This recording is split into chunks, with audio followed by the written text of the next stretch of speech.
different too. This is an electric Harley Davidson. This is a real departure from the regular bikes that you would normally see on the market.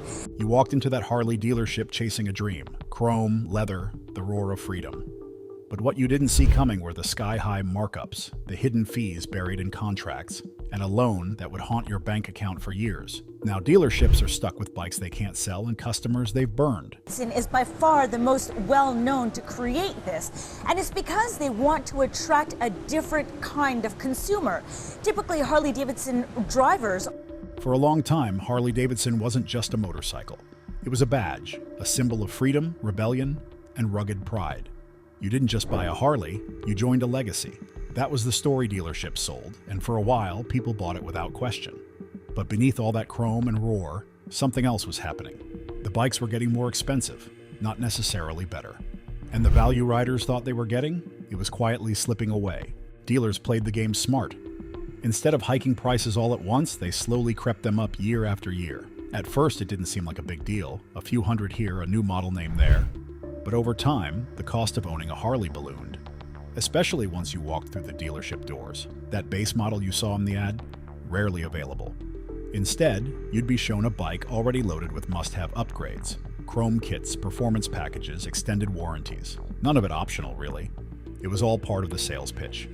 And if you didn't buy into it, you weren't getting your Harley. Cycle or scooter. There are almost 170 million motorcycles, scooters, and mopeds on Indian roads. That is enough bikes for over... Even seasoned riders fell for it. You'd think after decades on the road, they'd be immune to sales tricks. But the dealers didn't just sell bikes. They sold fear. Fear of missing out. Fear of not being seen as a real Harley guy. If your bike didn't look the part or sound the loudest, were you even riding at all? It wasn't just about performance. It was about pride. And that's how they got you. You didn't want just any motorcycle. You wanted the one that said something about you. So you paid more. Even when you knew the price didn't make sense, you justified it. Everyone did. Hidden fees were another part of the illusion. You'd walk in thinking you had a good grasp on the sticker price, only to walk out with paperwork full of surprises. Freight charges, setup fees, documentation costs, dealer prep. And the worst part? Most buyers didn't question it. They trusted the brand, the process, the salesman who wore the same riding vest they did. The loyalty ran deep, and the dealerships used that loyalty as leverage. But Harley Davidson has only a small slice of the Indian market, and sales there declined 21.6% in the 2019 fiscal year, and fell about 7%. Then came the financing trap. Instead of dealing with straightforward loans, buyers were often locked into ridiculous interest rates and long terms that kept them paying far more than the bike was worth. And because Harley's resale value was propped up by the same inflated demand, buyers didn't realize just how underwater they were until it was too late. The dream bike they bought for $30,000, a few years later it might barely be worth half that. But the payments kept coming. The illusion worked because it felt good. Owning a Harley made you part of something bigger, something almost sacred. It wasn't about commuting, it was about identity. But the cracks are starting to show. People are waking up to the fact that the lifestyle they bought into came with a heavy price tag and a lot of fine print. Some are stuck with bikes they can't afford to keep but can't sell either. Others are walking away from dealerships altogether, tired of being sold on emotion instead of value. This isn't about bashing Harley Davidson as a brand. The machines still carry a legacy, and for many they still spark real passion. But what's becoming harder to ignore is how dealers use that legacy to push sales tactics that were more about profit than people. The illusion of value wasn't built overnight. But the moment buyers stop believing in it, it starts to fall apart. And that's exactly what's happening. Those bikes, but the backlash is certainly there. Whether it translates into lost sales, we'll keep an eye on. Yeah. Kersha Gator, thank you so much for your time. Walking into a Harley Davidson dealership used to feel like stepping into a shrine. The bikes gleamed under the showroom lights. Sales reps greeted you with confidence. They didn't just sell you a machine, they sold you the dream of the open road. But behind that dream was something far less glamorous. A high-stakes financial game designed to squeeze every last dollar out of the buyer. For years, many Harley dealerships didn't just rely on selling bikes to make a profit. They made huge margins behind the scenes, through financing. If you think the price tag on a new bike was already high, the loan terms made it worse. A growing number of buyers eager to ride away that day were steered into long-term loans, some stretching 7 years or more. It sounded manageable when broken into monthly payments, but the math didn't lie. These riders were paying tens of thousands over the life of the loan for a bike that would be worth a fraction of that by the end. Worse, interest rates were often inflated. Many customers weren't offered the best rates they qualified for. Instead, dealers funneled them into in-house financing programs through partnerships with lenders that kicked back a profit to the dealership. In short, the dealer made money not just by selling the bike, but by selling you the money to buy it. These were not small profits either. Some dealers made more on the financing deal than they did on the motorcycle itself. You won't own a Harley. And let me explain to you guys why I'm so upset and why you should be upset. The CEO of Harley is a woke zealot. This man wrote the book. Then came the hidden costs. Buyers would sit down to sign paperwork, only to discover last-minute fees, extended warranties, protection plans, theft recovery services automatically added to their contracts. Often these extras weren't explained clearly or even mentioned aloud. They just appeared in the stack of paperwork. Some customers didn't realize they'd signed up for a $3,000 extended warranty until their first payment hit, and the loan amount was much higher than expected. This is how many buyers ended up underwater within months, meaning they owed more on the bike than it was actually worth. And unlike a car that depreciates slower or can be traded in more easily, motorcycles, especially ones with custom dealer add-ons, lose value fast. That meant even if someone wanted out of their loan, they were stuck. Truly loved by a certain side, one side of the political aisle, and trying to throw a big monkey wrench in them. Will be interesting to see because unlike Bud Light, these financing tricks didn't just hurt buyers financially, they also tarnished Harley Davidson's brand reputation. Word began to spread on forums, YouTube channels, and social media. Riders started calling it out. They weren't just upset about the bike prices, they felt deceived, trapped in loans that didn't match the bike's value or performance. Some even said the experience of owning their Harley turned sour because of the financial strain it caused. Now, with the economy tightening and demand cooling, dealerships are feeling the blowback. Inventory is sitting longer. Buyers are savvier. And those old tricks? They're no longer working. Some dealers are being hit with lawsuits, others are scrambling to adjust their pricing and sales tactics to win back trust. Scooters and mopeds were 13.6 million in 2019. Out of that, Harley Davidson sold only 2,600. Not too long ago, Harley Davidson dealerships were booming. The pandemic gave them a temporary high. Stimulus checks, boredom, and a craving for the open road led to a surprising surge in motorcycle sales. For a brief moment, it felt like the Harley dream was alive again. But that moment didn't last. As life slowly returned to normal, the cracks in the system became impossible to ignore. Now, those same showrooms that once buzzed with buyers feel eerily quiet. The phones aren't ringing like they used to. Inventory that once moved fast is now sitting untouched for months. What happened? The first big hit came from the end of the COVID-era spending spree. During the pandemic, people had fewer places to go and more money to spend. That led to a rush of impulse buying, including expensive motorcycles. But when that artificial demand dried up, dealers were left holding too much inventory. They had stocked up, expecting the momentum to continue. It didn't. At the same time, Harley's traditional customer base, older, middle-aged riders, started aging out of the lifestyle. And the younger crowd? They just aren't interested the way their parents were. Millennials and Gen Z are looking at motorcycles differently. They care more about affordability, technology, and practicality. Many prefer electric bikes, adventure bikes, or even scooters. The idea of dropping $25,000 on a heavy cruiser with loud pipes and old-school design, that just doesn't resonate anymore. Then came the used bike boom. With so many people upgrading or walking away from their Harleys altogether, the market was suddenly flooded with pre-owned bikes, and some of these used Harleys look and ride just as good as the new ones, at half the price. Why pay full MSRP when you can grab a barely used Road Glide or Softail for thousands less?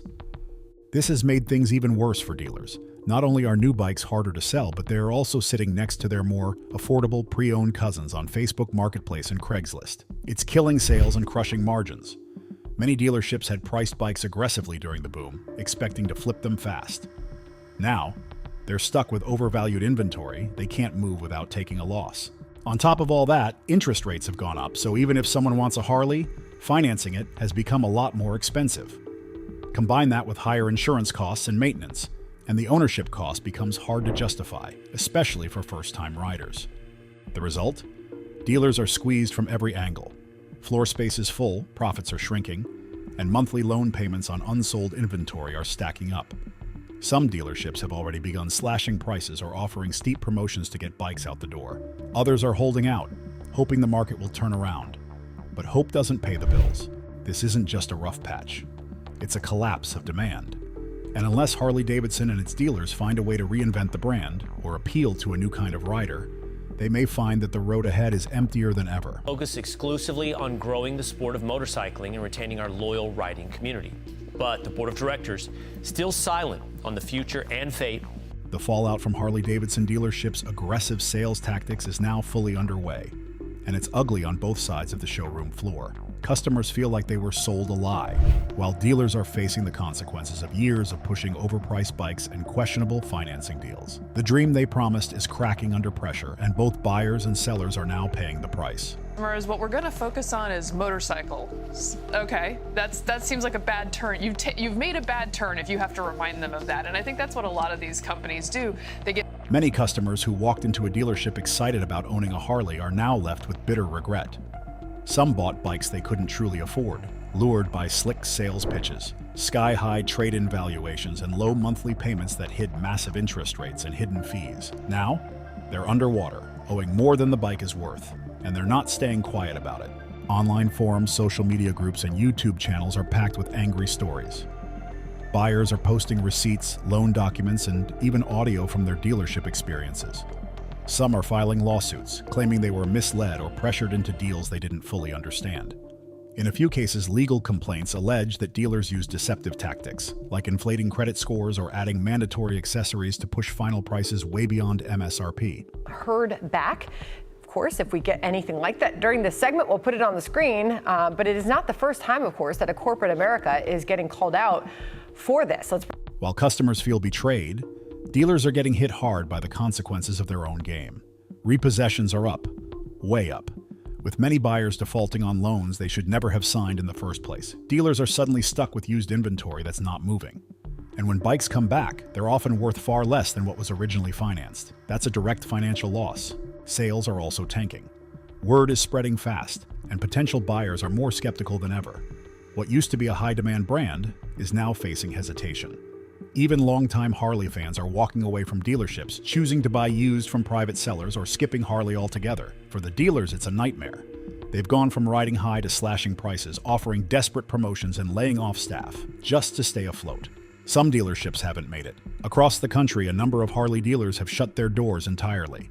Others are hanging on by a thread, trimming inventory and cutting costs wherever they can. For many, the reputation damage is worse than the financial losses. Trust, once broken, is hard to rebuild. Harley Davidson Corporate, meanwhile, is watching this unfold from a careful distance. While the company profits from every bike sold, it technically doesn't control how independent dealerships operate. That legal separation gives Harley some cover, but it doesn't mean the brand is immune. The public still sees the Harley logo on the door, and the backlash is beginning to reflect on the brand as a whole. Corporate has made a few cautious statements emphasizing dealer independence, but that hasn't stopped critics from demanding accountability. Some industry insiders say Harley may soon have no choice but to intervene, either by tightening dealership standards or stepping up oversight. Because if this fallout continues, it won't just be dealers who lose. The Harley Davidson name itself could take a long-term hit. I believe in 2020, the Taliban of sustainability, meaning he's going to be as extreme as possible in his environmental edicts. The wheels are turning, but not in the way Harley Davidson or its loyal riders might have hoped. After years of aggressive pricing, questionable loan tactics, and dealer markups, the backlash is finally catching up. And the question now is no longer just about sales. It's about survival. What happens next could shape the entire future of Harley Davidson's brand, its dealerships, and even how motorcycles are bought and sold in America. Dealerships across the country are feeling the pressure. Inventory is piling up. Financing approvals are slowing down as banks tighten their lending standards. And riders? They're walking away.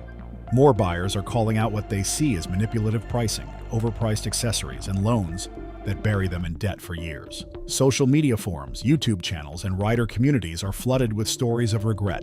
warning others to think twice before signing anything on the dealership floor?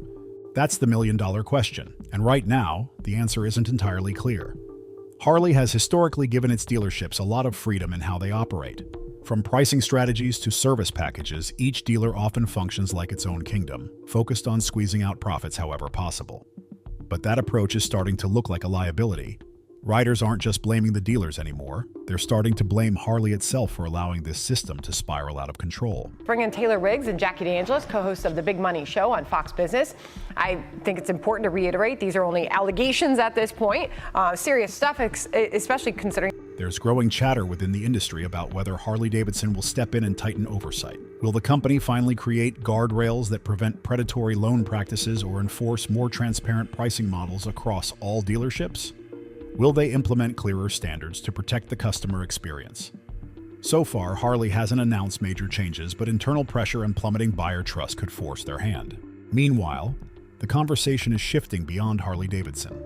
Industry-wide, regulators and lawmakers are starting to take a closer look at how powersports financing works, with more buyers filing complaints over loan terms they didn't fully understand and stories of people paying nearly double the MSRP of a bike by the end of their loan. Some believe federal action may be next. There's talk of introducing legislation that would increase transparency, limit excessive dealer markups, and hold lenders more accountable. Right? When inflation is high and your customers are struggling, that's not the time to go woke.